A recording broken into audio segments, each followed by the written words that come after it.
Hello dear student, this is Suman Dutta. তো আজকে present হলাম নতুন একটা ভিডিও নিয়ে। আজকের ভিডিওতে আমরা শিখতে চলেছি নতুন একটা টপিক। সেই টপিকে থাকছে সায়েন্স থেকে কিছু গুরুত্বপূর্ণ এক কথা উত্তর, মেবি 11টা।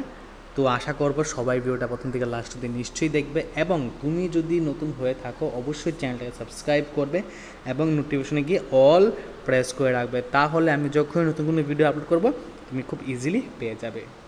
রিসেন্টলি আমি শুধু ক্লাস 10-এর জন্য ভিডিও বানাচ্ছি, তো খুব তাড়াতাড়ি অন্যান্য ক্লাসের জন্য ভিডিও বানাবো। তোমরা কেউ মন খারাপ করবে না, খুব তাড়াতাড়ি পেয়ে যাবে। তো প্রথম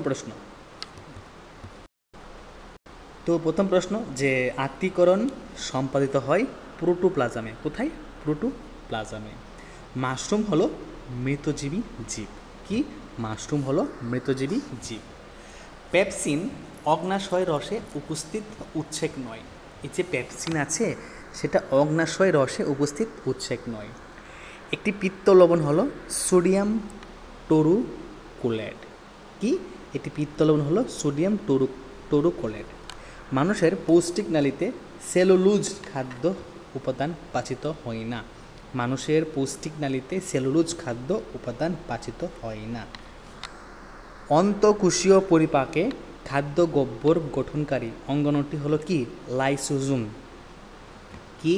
অন্তঃকোষীয় পরিপাকে খাদ্য গহ্বরে গঠনকারী অঙ্গাণুটি কি? লাইসোজোম। জিহ্বার সামনের দিকে যে স্বাদটি অনুভূত হয় তা হলো কি? মিষ্টি। উদ্ভিদের পুরনো মূল ও কাণ্ড অঞ্চলে গ্যাসীয় বিনিময়ে সাহায্য করে লেন্টিসেল। কি? লেন্টিসেল। প্রান্তীয় শ্বসন সম্পূর্ণ হয় মাইটোকন্ড্রিয়াতে। কোথায়? মাইটোকন্ড্রিয়াতে। এখানে কন্ড্রিয়াতে লাগবে, ঠিক আছে? প্রান্তীয় শ্বসন সম্পূর্ণ হয় মাইটোকন্ড্রিয়াতে। জাইলেমের যে উপাদানটি সজীব এবং তা হলো কি? Xylem parenchyma. কি? Xylem parenchyma. মানব হৃৎপিণ্ডে রিজার্ভ পেসমেকার হলো কি? অ্যাভিনোড। র্যাফাইড এক প্রকার কি? ক্যালসিয়াম অক্সালেটর। তারপর কি আছে এখানে? ক্যালাস। ক্যালসিয়াম অক্সালেটর কি? লেটার ক্যালাস। তো এই যে গুরুত্বপূর্ণ 12টা প্রশ্ন সায়েন্স থেকে, খুবই গুরুত্বপূর্ণ। তোমরা অবশ্যই খাতায় লিখে রাখবে, এবং যদি মনে করো যে খাতায় লেখার টাইম নাই, অবশ্যই 4 থেকে 5 মিনিট এখানে দিয়ে ওইটা দেখবে। 4 থেকে 5 বার দেখলে হয়তো বা তোমাদের মধ্যে অনেকটা শেখা হয়ে যাবে।